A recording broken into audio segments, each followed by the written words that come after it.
الحمد للہ نحمده ونستعینه ونستغفره ونؤمن به ونتوکل علیہ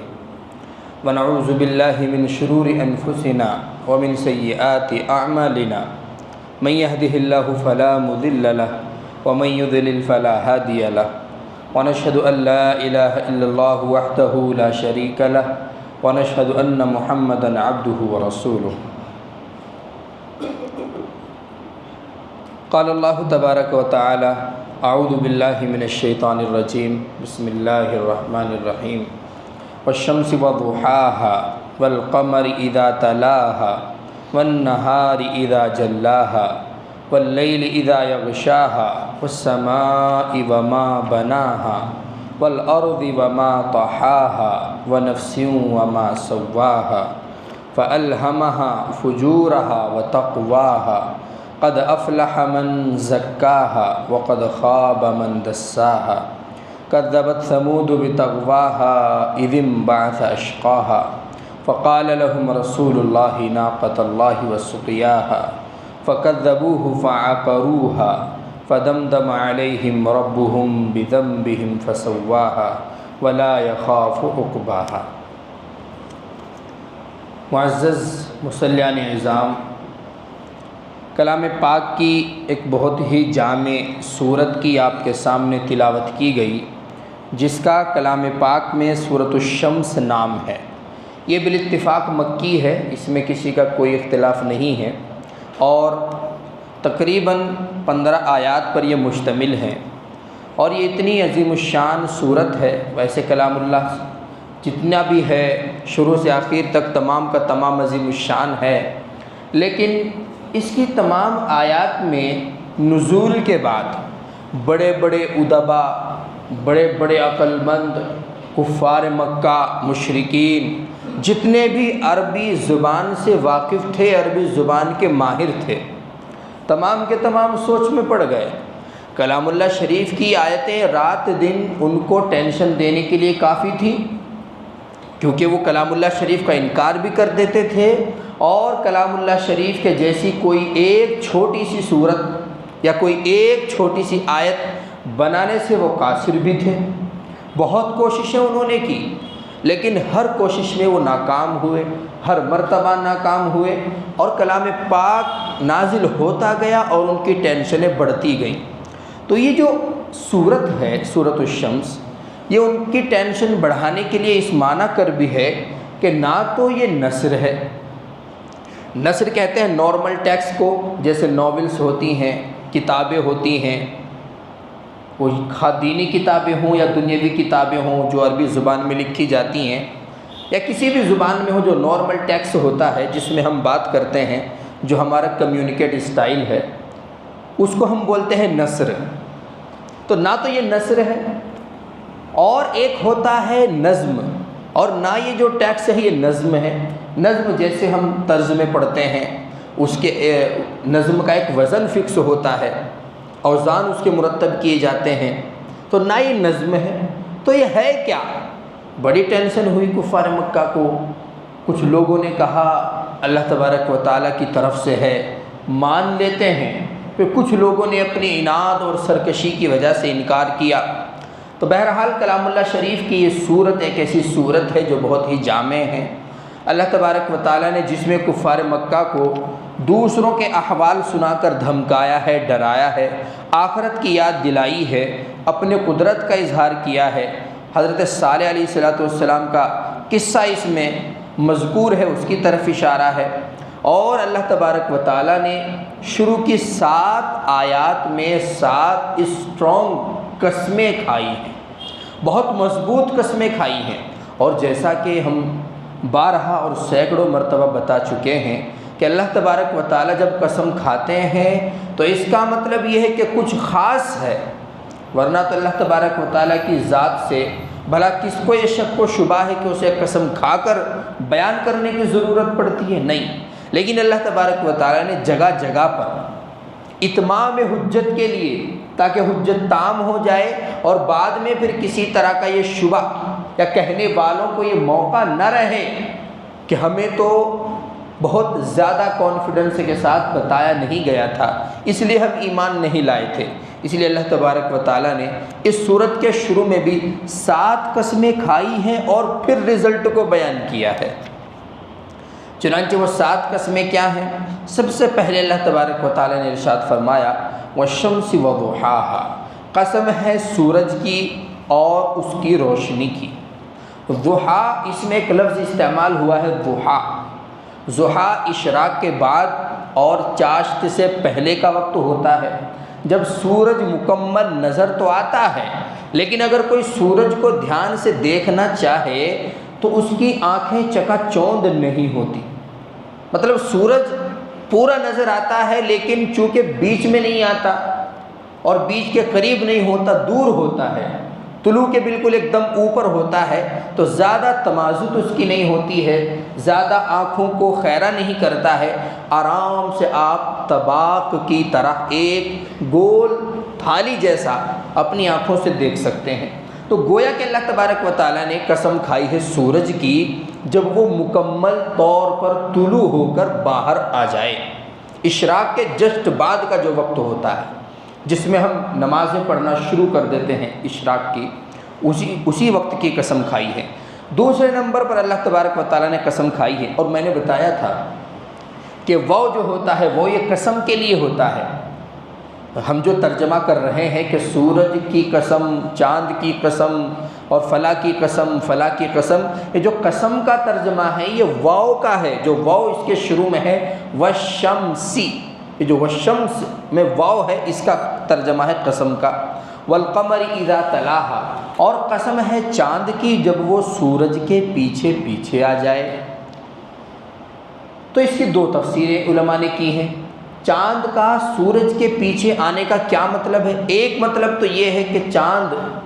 سورج کے غروب ہوتے ہی طلوع ہوتا ہے، اور یہ عام طور پر جب ہوتا ہے جب مہینے کا درمیان چل رہا ہو، یعنی کہ وہی تقریباً 12 سے 18 کے جو درمیان کی تاریخیں ہیں، ایک دم سورج کے غروب ہوتے ہی چاند نظر آنے لگتا ہے۔ اور ایک تفسیر علماء نے کی ہے کہ اس کا مطلب یہ ہے کہ قسم ہے چاند کی جب وہ سورج کے جیسا ہو جائے، یعنی مکمل ہو جائے اور اچھی طرح نظر آنے لگے، تو دونوں ہی آیتوں میں، چاہے وہ والشمس وضحاها ہو، والقمر اذا تلاہا ہو، دونوں صورتوں میں سورج اور چاند کی تکمیل کی قسم اللہ تبارک و تعالیٰ نے اٹھائی ہے۔ والنہار، ابھی 2 قسم ہوئی ہیں، 7 قسمیں ہیں، ان 7 قسموں کے بعد ہم جانیں گے کہ اللہ تبارک و تعالیٰ نے قسمیں کیوں کھائی ہیں اور قسمیں کھا کر کیا بیان کیا ہے۔ والنہار اذا جلاہا، اور قسم ہے دن کی جب وہ سورج کو مکمل روشن کر دے، یعنی کہ جو بیچ کا حصہ ہوتا ہے تقریباً 10 بجے کے بعد جب دھوپ بہت سخت ہو جانے لگتی ہے، اور وہ تقریباً وقت 3 بجے سے پہلے تک کا رہتا ہے۔ واللیل اذا یغشاہا، اور قسم ہے رات کی جب وہ سورج کو اچھی طرح ڈھانپ لے، سورج کی ایک بھی شعاع نظر نہ آئے، اور اچھی طرح سورج ویسے تو مغرب کے وقت ہی غروب ہو جاتا ہے، کچھ بھی نظر نہیں آتا، ایک کرن بھی نظر نہیں آتی، لیکن اس کا کچھ نہ کچھ اثر باقی رہتا ہے۔ آپ نے دیکھا ہوگا کہ سورج غروب ہو گیا،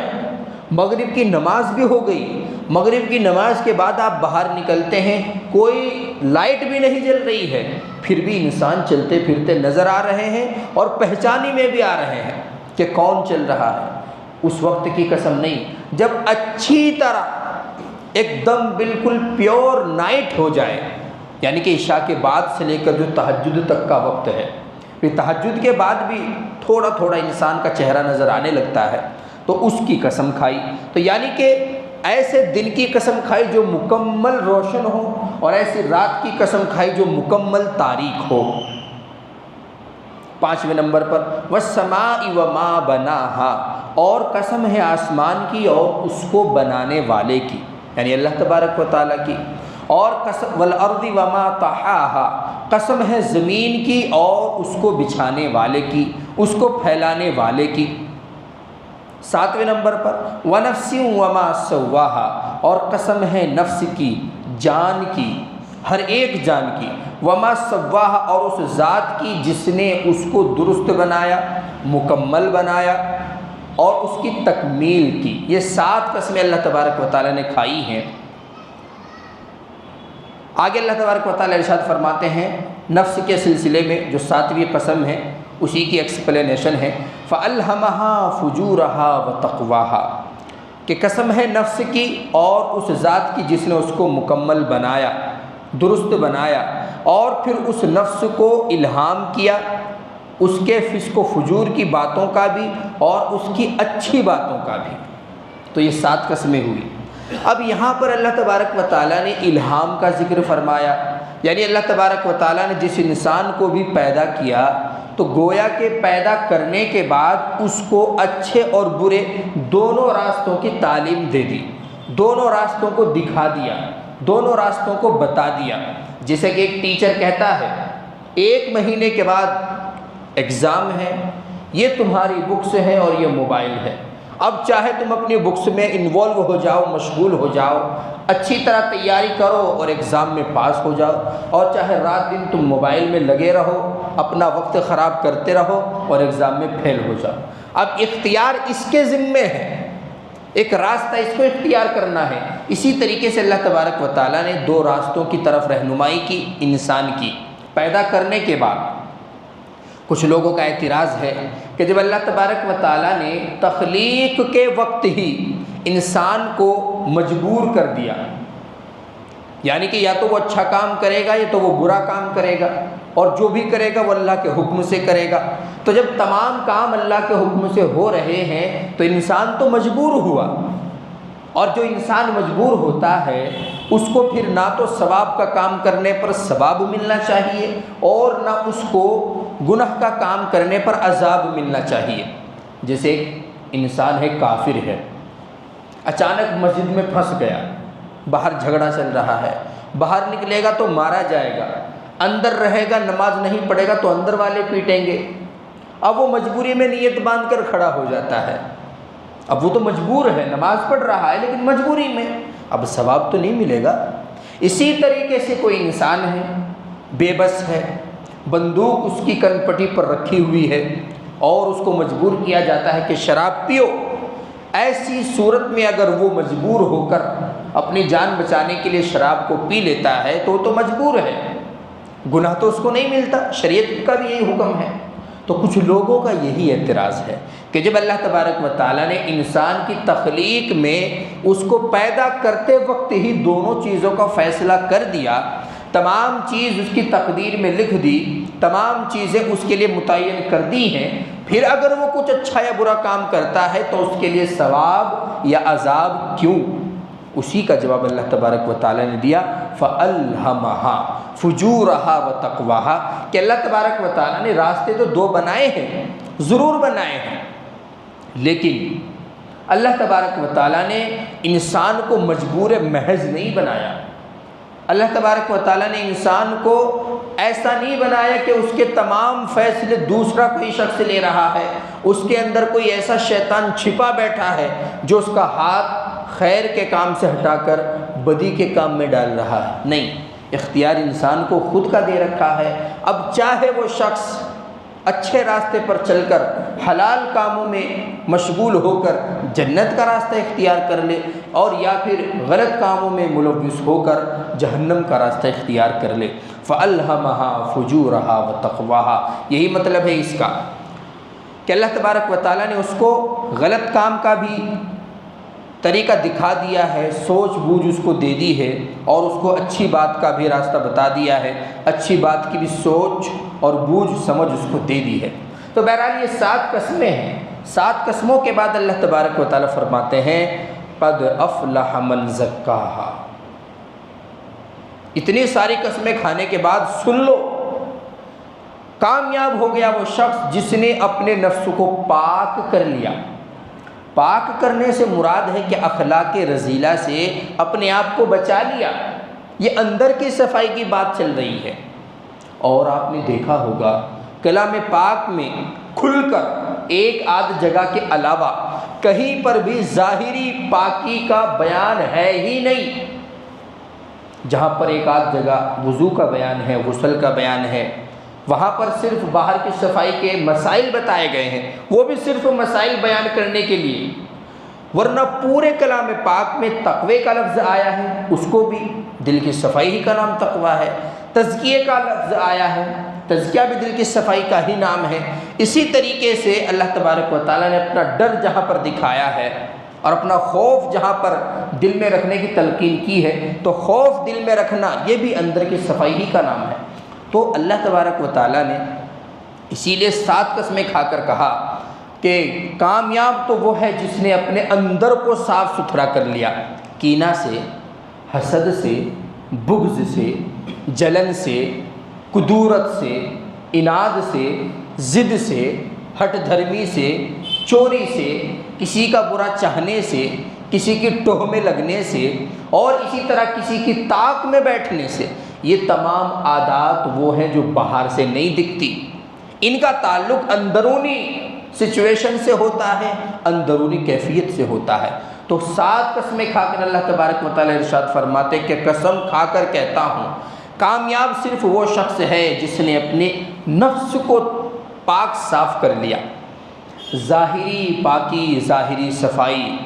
معنی نہیں رکھتی، اگرچہ ظاہر میں بھی صاف ستھرا انسان کو رہنا چاہیے، لیکن اگر کوئی شخص اتنا غریب ہے کہ وہ ظاہری طور پر بہت زیادہ عمدہ نہیں رہ سکتا، تو کیا اللہ تبارک و تعالیٰ کا وہ مقرب بندہ نہیں بن سکتا؟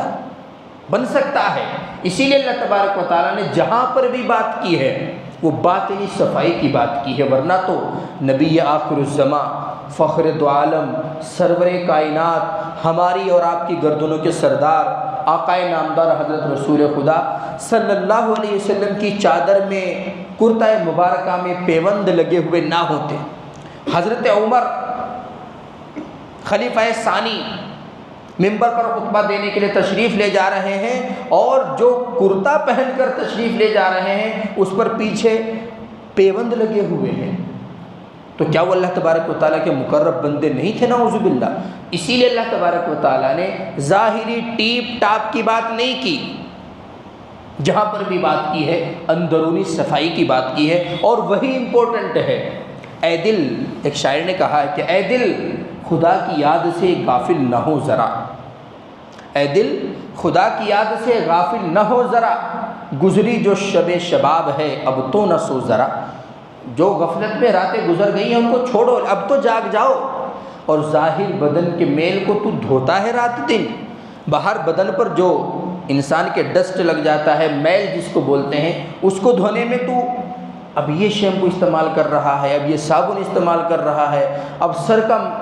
جو ہے بھوسا نکالنے کے لیے فلاں شیمپو اور فلاں چیز استعمال کر رہا ہے۔ اسی کو شاعر نے کہا کہ ظاہر بدن کے میل کو دھوتا ہے رات دن، دل پر گناہ کا جو رنگ ہے اس کو بھی دھو ذرا، دل پر گناہ کا جو زنگ ہے اس کو بھی دھو ذرا، فَلْيَضْحَكُوا قَلِيلًا وَلْيَبْكُوا کثیر ہے، ہنسنا تو تھوڑا چاہیے کثرت سے رو ذرا۔ تو شاعر نے دل کے تزکیے ہی کی طرف اشارہ کیا ہے۔ تو اسی لیے اللہ تبارک و تعالیٰ نے اتنی قسمیں اسی لیے اٹھائی تاکہ حجت تام ہو جائے، بعد میں کوئی یہ نہ کہے مجھے سمجھ میں نہیں آیا، بعد میں کوئی یہ نہ کہے کہ ہمیں کانفیڈنس کے ساتھ اور اعتماد کے ساتھ اور اسی طرح گلا پھاڑ پھاڑ کر نہیں بتلایا گیا، بعد میں کوئی یہ نہ کہے وَقَدْ خَابَ مَنْ دَسَّاهَا، اور نامراد ہو گیا وہ شخص جس نے اپنے نفس کو گناہوں میں دھسا لیا، گناہوں میں انوالو کر لیا۔ اب گناہوں میں انوالو کرنا یا تو وہ کفر میں انوالو ہونا ہو، یا پھر اگر یہاں پر کفر مراد نہیں ہے تو پھر اسلام لانے کے بعد بھی بہت سارے گناہ ایسے ہیں جو انسان کو جہنم میں ڈال سکتے ہیں۔ تمام کے تمام جتنے بھی اخلاق رذیلہ ہیں ان سے پاکی صفائی کو اللہ تبارک و تعالیٰ نے گویا کہ یہاں پر اجاگر کیا۔ تو اللہ تبارک و تعالیٰ نے کہا صرف 2 باتیں یاد رکھو، کامیاب ہے وہ شخص جس نے اپنے نفس کی اندر کی اصلاح کر لی، باہر سے وہ کالا ہو گورا ہو۔ حضرت بلال حبشی رضی اللہ تعالیٰ عنہ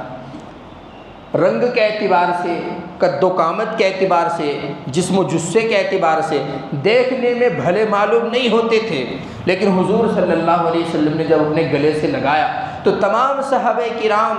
ان پر رشک کیا کرتے تھے۔ ایک شاعر نے بڑے اچھے انداز میں کہا کہ اپنے گلے لگا کے نبی نے بلال کو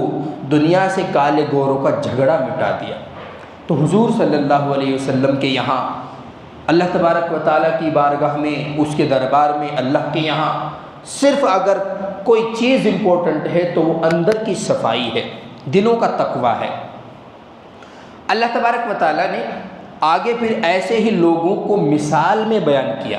جیسے ہم کہتے ہیں انگلش میں فار ایگزامپل۔ تو اللہ تبارک و تعالیٰ نے مثالیں دی کہ جنہوں نے اپنے نفس کی اصلاح کر لی وہ کامیاب ہوئے ہیں، اور جنہوں نے اپنے نفس کی اصلاح نہیں کی، اس کو گناہوں میں انوالو کر کے رکھا، کفر و شرک میں ملوث ہو گئے، وہ ناکام ہوئے ہیں۔ اور سنو، کذبت ثمود بطغواہا، قوم سمود نے اپنی سرکشی سے تکذیب کر دی۔ حضرت صالح علیہ السلام کو اللہ تبارک و تعالیٰ نے قوم سمود میں نبی بنا کر بھیجا۔ یہ ملک شام اور حجاز کے درمیان میں جو راستہ گزرتا ہے وہاں پر یہ قوم آباد تھی۔ حضرت صالح علیہ السلام نے بہت تبلیغ کی، کچھ لوگ ایمان لائے، اپنا تزکیہ کیا۔ ان لوگوں کو اللہ تبارک و تعالیٰ نے اپنا خصوصی فضل عطا کیا، وہ حضرت صالح علیہ السلام کی پارٹی میں شامل ہو گئے اور ایک پہاڑی پر جا کر رہنے لگے۔ اب جو لوگ کافر تھے ان کے پاس حضرت صالح علیہ السلام تبلیغ کرنے کے لیے مستقل آتے تھے۔ اب انہوں نے ایک ڈیمانڈ رکھ دی کہ اے صالح، ہم آپ کو نبی مان لیں گے لیکن ہماری ایک شرط ہے۔ اب کیا شرط ہے تمہاری؟ ہماری شرط یہ ہے، یہ جو چٹان دیکھ رہے ہو اتنی بڑی چٹان ہے، ہمارا کہنا یہ ہے کہ اگر یہ چٹان پھٹے اور اس چٹان کے اندر سے ایک اونٹنی نکلے اور وہ اونٹنی 10 مہینے کی گابھن ہو اور پھر ہمارے سامنے نکلنے کے بعد وہ بچہ جنے، پھر دودھ بھی دے، تو ہم آپ کو اللہ کا نبی مانیں۔ تو حضرت صالح علیہ السلام کہنے لگے، یہ تمام چیزیں جو تم جہالت دکھا رہے ہو اگر سچ میں تم دیکھ لو تو ایمان لے آؤ گے؟ کہنے لگے ہم سب کے سب ایمان میں داخل ہو جائیں گے۔ صالح علیہ السلام نے دعا کی، باری تعالیٰ آپ کی عزت اور جلالت کی قسم، اگر انہوں نے جیسا کہا ایسا انہوں نے کیا تو کافی اسلام کا بول بالا ہوگا، آپ یہ معجزہ بھی میرے ذریعے سے ان کو دکھا دیجیے۔ اللہ تبارک و تعالیٰ نے ایسا معجزہ دکھایا۔ صالح علیہ السلام دعا ہی میں مشغول تھے، وہ چٹان پھٹی، اونٹنی نکلی، 10 مہینے کی گابھن اونٹنی، اور پھر انہی کے سامنے انہی کے درمیان رہتے ہوئے اس اونٹنی نے بچہ جنا، اور اتنا دودھ وہ دیتی تھی کہ تمام لوگوں کو وہ کافی ہو جاتا تھا۔ لیکن اس کے بعد بھی جو قوم کا سردار تھا وہ تو ایمان لے کے آ گیا، اور اس کے ساتھ کچھ اور لوگ بھی ایمان لے آئے، لیکن جو سرکش تھے، ہر قوم میں ہوتے ہیں 10 20 15 50 100 لوگ سرکش ہوتے ہیں، نہیں مانے، اور حضرت صالح علیہ السلام کے بھی دشمن ہو گئے، اس اونٹنی کے بھی دشمن ہو گئے۔ اسی کی طرف اللہ تبارک و تعالیٰ نے اشارہ کیا، قوم سمود نے تکذیب کی، اذ انبعث اشقاہا، جب ان میں ایک بدبخت کھڑا ہوا۔ وہ بدبخت کس لیے کھڑا ہوا تھا؟ اس اونٹنی کو قتل کرنے کے لیے۔ ایک عورت تھی، حضرت صالح علیہ السلام کو بہت بڑا دشمن اپنا مانتی تھی۔ اس عورت کی بہت 3-4 حسین و جمیل لڑکیاں تھیں۔ اس نے اعلان کیا، جو اس اونٹنی کو قتل کر دے، میری کوئی سی بھی لڑکی سے وہ شادی کر لے یا لے جائے، میری لڑکی اس کی ہے۔ اب اوباش قسم کے لوگوں کے لیے تو بڑا آفر تھا، اور جتنے بھی کافر تھے وہ چاہ رہے تھے، کیونکہ حضرت صالح علیہ السلام نے کہا تھا کہ دیکھو اب تمہاری ڈیمانڈ پر اللہ تبارک و تعالیٰ نے یہ معجزہ دکھایا، لہٰذا اس کی عزت کرنا ہے، اس کو ادب کی نگاہ سے دیکھنا ہے۔ ایک دن کنویں سے پانی یہ پیا کرے گی، کوئی اس دن کنویں کا پانی نہیں پیا کرے گا، اور ایک دن تم اور تمہارے جانور پانی پیا کریں گے، اس دن یہ اونٹنی پانی نہیں پیا کرے گی۔ اب وہ پریشان تھے، پورے دن کا پانی یہ اکیلا پی جاتی ہے، اس کو قتل کرنا چاہیے۔ اب وہ اونٹنی ایک راستے سے چرنے جاتی تھی، دوسرے راستے سے آتی تھی، اسی طرح انہی کے درمیان رہتی تھی، موٹی تازی اونٹنی تھی۔ اب لوگوں نے 7 8 اور 9، اسی طرح 9 روایتوں میں آتا ہے کہ 9 آدمیوں نے مل کر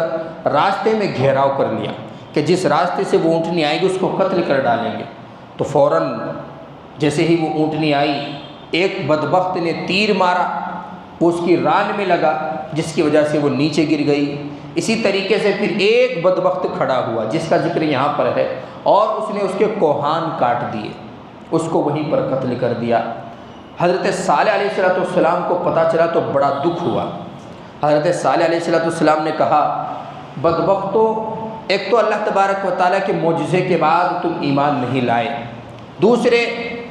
جو معجزے کے طور پر تمہیں نشانی دی گئی تھی اسی کو قتل کر دیا، اب تمہیں اللہ کے عذاب سے کوئی نہیں بچا سکتا، 3-4 دن کے اندر تم سب ہلاک ہو جاؤ گے۔ اب صالح علیہ السلام کی بات سن کر ان کو ڈاؤٹ ہونے لگا کہ یہ نبی تو سچ میں ہے، یہ الگ بات ہے کہ ہم نہیں مانتے، اب اگر ہم ہلاک ہو ہی گئے تو اس کو بھی ہم لے کے مریں گے، صالح کو بھی قتل کریں گے۔ چنانچہ بدھ کے دن کا یہ واقعہ ہے، اور جیسے آج تھرسڈے تھا تو تھرسڈے کے دن انہوں نے پلان بنایا کہ صالح علیہ السلام کو پہاڑی پر چڑھ کر ان کے گھر میں گھس کر ماریں گے، نعوذ باللہ۔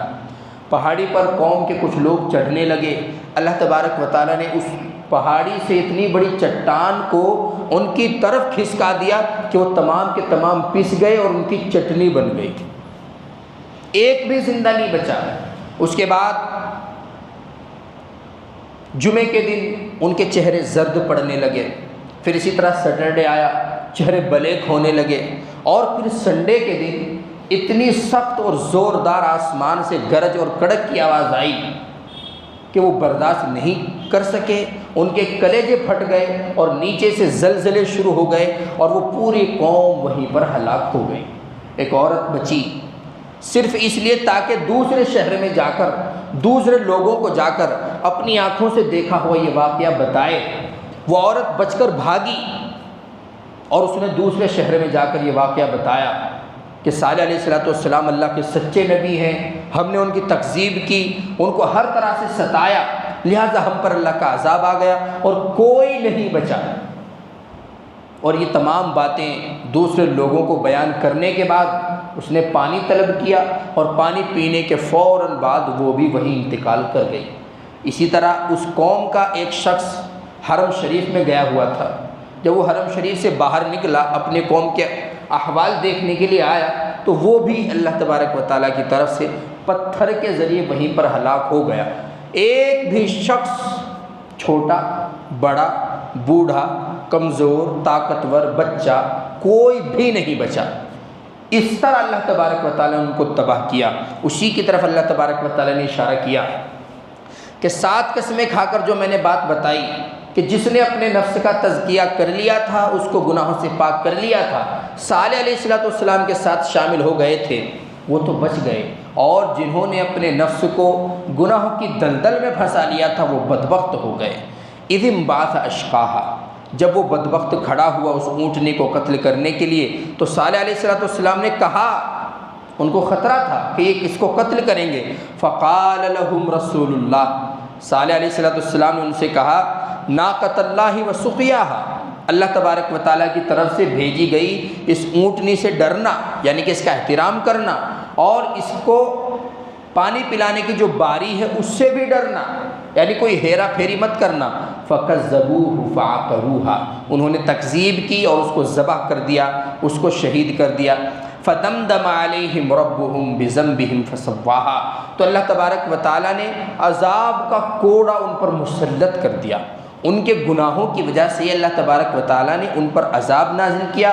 فَسَوَّاهَا، اور اس عذاب کو عام کر دیا۔ جبکہ شریعت کا ضابطہ یہ ہے کہ اگر تم جہاد بھی کرتے ہو تو عورتوں کو قتل نہیں کرنا، بچوں کو قتل نہیں کرنا، لیکن یہ اتنی خطرناک سازش تھی کہ اس میں بچے بھی شریک تھے، عورتیں بھی شریک تھیں، بوڑھے بھی شریک تھے، جوان بھی شریک تھے، تمام نے مل کر حضرت صالح علیہ السلام کا دل دکھایا۔ اللہ تبارک و تعالیٰ نے کہا، مجھے تمہارا کوئی بیج بھی نہیں چاہیے، تمہارا کوئی بچہ بھی نہیں چاہیے، تمہاری کوئی عورت بھی نہیں چاہیے اپنا ذکر کرانے کے لیے، اور تمہارا کوئی ممبر نہیں چاہیے، پوری بستی کو ہلاک کر دیا۔ اور آخر میں اللہ تعالیٰ فرماتے ہیں وَلَا يَخَافُ عُقْبَاهَا، اور اللہ تبارک و تعالیٰ کو یہ سب کرنے کے بعد انجام کی پرواہ نہیں ہے۔ جیسے دنیا کے بادشاہ ہوتے ہیں، ظلم کرتے رہتے ہیں لیکن ساتھ ساتھ ظلم کرنے کے کچھ نہ کچھ اپنی صفائی دیتے رہتے ہیں۔ وہ ہمارا مقصد ایسا نہیں تھا، وہ اچانک سے وہاں پر بوم گر گیا اور فلاں بستی ہلاک ہو گئی، یا پھر ہمارا مقصد یہ نہیں یہ تھا، یا پھر ہم نے یہ حملہ نہیں کیا، ہم نے یہ دہشت گردانہ حملہ نہیں کرایا۔ صفائیاں دیتے رہتے ہیں، کیوں؟ کیونکہ آس پاس کے ممالک میں کوئی ملک اتنا خطرناک ہوتا ہے کہ اس پورے ملک کو نقشے سے مٹا دے گا۔ تو صاف صاف نہیں کہتے کہ ہمیں جو کرنا ہے ہم کریں گے، جس کی جو مرضی آئے کر لو، نہیں، ایسا نہیں بول سکتے۔ دنیا کے بادشاہ ڈرتے ہیں، اور آپ کو تو پتہ ہے کہ اگر کوئی انسان کسی کا قاتل ہوتا ہے تو سوتے ہوئے بھی اس کو ڈر لگتا ہے، چلتے ہوئے بھی اس کو خطرہ رہتا ہے۔ اسی لیے آپ تجربہ کریں، جو انسان دوسروں کو قتل کرنے میں ماہر ہوتا ہے، اب اس کا مرڈر کیا، اس کا مرڈر کیا، اب جیل میں چلا گیا، پھر باہر آ گیا، ایک دن اسی طرح مارا جاتا ہے۔ تو اللہ تبارک و تعالیٰ نے اسی کی طرف اشارہ کیا کہ جس طرح دنیا کے بادشاہ ہوتے ہیں، اگر رعایا پر ظلم کرتے ہیں تو دوسرے لوگوں کی دشمنی کا خوف ہوتا ہے، کہیں دوسرے لوگ بغاوت پر نہ اتر جائیں، کہیں میری فوج بغاوت پر نہ اتر جائے، کہیں مجھی کو ہلاک نہ کر دے۔ اسی کو اللہ تبارک و تعالیٰ نے ارشاد فرمایا وَلَا يَخَافُ عُقْبَاهَا، اور اللہ تبارک و تعالیٰ انجام سے ڈرتے بھی نہیں ہیں۔ تو اس تمام صورت میں جو اللہ تبارک و تعالیٰ نے ان 15 آیت میں بیان کیا ہے وہ یہی ہے کہ اگر اپنے نفس کی اصلاح کی جائے اور اس کو پاک صاف کرنے کی فکر کی جائے تو اللہ تبارک و تعالیٰ بھی خوش ہیں، نبی آخر الزمان صلی اللہ علیہ وسلم بھی خوش ہیں، تمام فرشتوں میں اس کا اعزاز ہے، ہوائیں اس کے تابع ہیں، دنیا کی ہر چیز اس کے تابع ہے۔ کلام پاک میں اللہ تبارک و تعالیٰ نے بہت ساری آیتوں میں صاف صاف کہا ہے، سخرہ کا جہاں پر بھی لفظ آتا ہے اس کا مطلب یہی ہوتا ہے کہ تمام چیزیں تمہارے تابع ہیں، اور اگر اپنے نفس کی اصلاح نہیں کی گئی، کفر و شرک سے باز نہیں آئے، گناہ کبیرہ اور صغیرہ سے باز نہیں آئے، تو پھر اللہ تبارک و تعالیٰ کو کسی عابد کی نہ کوئی پرواہ، کسی عالم کی نہ کوئی پرواہ، اسی طریقے سے بچوں کی نہ فکر ہے، عورت کا کوئی نہ خیال ہے، تمام کے تمام کو وہ پل بھر میں ہلاک کر سکتا ہے۔ غزوہ تبوک کے موقع پر اس بستی سے حضور صلی اللہ علیہ وسلم اور آپ کے صحابہ گزر رہے تھے، یہی قوم سمود جو ہلاک ہوئی تھی۔ تو کچھ صحابہ وہاں پر رکے، ٹھہرے، اپنی اونٹنیاں کھڑی کیں اور انہی کے کنووں سے پانی بھر کے پینے لگے اور آٹا گوندھنے لگے۔ حضور صلی اللہ علیہ وسلم تھوڑا دور تشریف فرما تھے، آپ کو جیسے ہی خبر ملی تو آپ نے کہا جس نے پانی بھر کر رکھا ہے فوراً نیچے ڈال دو، جس نے آٹا گوندھ لیا ہے فوراً اونٹ کو کھلا دو، اور یہاں سے تھوڑا آگے کی طرف چلنے لگو، کہیں ایسا نہ ہو کہ اس مغضوب اور غضب نازل کی ہوئی بستی کی وجہ سے تم پر بھی اللہ کا عذاب آ جائے۔ ایک صحابی کہنے لگے یا رسول اللہ، ہم تو تعجب کے طور پر ان کو دیکھنے کے لیے لپک رہے تھے کہ دیکھو یہ ہے وہ بستی جس پر اللہ کا عذاب آیا تھا۔ حضور صلی اللہ علیہ وسلم نے ارشاد فرمایا نانا، اس سے زیادہ تعجب کی کیا بات ہوگی تمہارے لیے کہ مجھ سے سال ہا پہلے یہ واقعہ پیش آیا اور میں تمہیں بغیر دیکھے بتا رہا ہوں، اس سے زیادہ تعجب کی کیا بات ہوگی؟ تو جہاں پر بھی اس طرح کی بستیاں آتی ہیں، اب تو اللہ معاف کرے، نہ جانے ان بستیوں میں ہوٹلز بننے لگے ہیں اور اسی طرح بلڈنگیں لوگ بنانے لگے ہیں، رومز فراہم کرنے لگے ہیں، اسی طرح کالج یونیورسٹیوں کی تعمیر وہاں پر کرنے لگے ہیں، جبکہ اصل حکم یہی تھا کہ ان کو انہی حالت پر چھوڑ دیا جائے کھنڈرات، تاکہ لوگ دیکھ کر عبرت حاصل کریں۔ اللہ کے رسول صلی اللہ علیہ وسلم جب بھی اس بستی کے پاس سے گزرتے یا قوم عاد کی بستی کے پاس سے گزرتے تو آپ صلی اللہ علیہ وسلم کا چہرے کا رنگ جو بدل جاتا تھا، آنکھ سے آنسو جاری ہونے لگتے تھے اور اللہ تبارک و تعالیٰ سے اپنے لیے دعائیں کرنے لگ جایا کرتے تھے۔ تو بہرحال آیت کا جو مفہوم ہے، آیت کا جو مقصد ہے، وہ آپ کو یاد رکھنا چاہیے کہ اپنے نفس کی اصلاح کرنی ہے۔ اللہ تبارک و تعالیٰ مجھے بھی عمل کی توفیق عطا فرمائے، اور اللہ تبارک و تعالیٰ ہم سب کے قلوب کو، نفوس کو پاکیزہ بنائے۔ اللہ تبارک و تعالیٰ ہمیں ایسا بنائے جیسا اللہ تبارک و تعالیٰ ہمیں بنانا چاہتے ہیں۔ اللہم صلی علی سیدنا و مولانا محمد وبارک وسلم۔ ربنا ظلمنا انفسنا وان لم تغفر لنا وترحمنا لنکونن من الخاسرین۔ رب اغفر ورحم وانت خیر الراحمین، یا ارحم الراحمین ہم سب کے تمام صغیرہ کبیرہ گناہوں کو معاف فرما، جو پریشان حال ہیں سبوں کی پریشانیوں کو دور فرما، جو مصیبت زدہ ہیں سبوں کی مصیبتوں کو ختم فرما۔ مولا کریم نبی آخر الزماں صلی اللہ علیہ وسلم کے نقش قدم پر چلنے کی، آپ کی سنتوں کو زندہ کر کے ان پر عمل کرنے کی توفیق عطا فرما۔ مولا کریم جہاں جہاں مسلمان پریشان حال ہیں سبوں کی پریشانیوں کو دور فرما۔ مولا کریم ہمارے مدارس کی، مساجد کی، خانقاہوں کی، تبلیغی جماعتوں کی حفاظت فرما۔ مولا کریم یہاں پر جتنے لوگ آپ کے سامنے ہاتھ پھیلائے ہوئے ہیں، مولا کریم سب کے دلوں میں کچھ نہ کچھ جائز حسرتیں ہیں، تمنائیں ہیں، مولا کریم اپنے فضل کرم سے قبول فرما۔ سبوں کی جائز تمناؤں کو، جائز مرادوں کو قبول فرما۔ جو ہمارے اعزاء و اقارب، دوست و احباب اس دنیا فانی سے رخصت ہو چکے ہیں، مولا کریم سبوں کے ساتھ مغفرت کا، خیر کا، کرم کا، فضل کا، لطف کا، عنایت کا معاملہ فرما۔ مولا کریم ہمیں بھی مرنے سے پہلے مرنے کی تیاری کرنے کی توفیق نصیب فرما۔ سبحان ربک رب العزت عما یصفون وسلام علی المرسلین والحمد للہ رب العالمین۔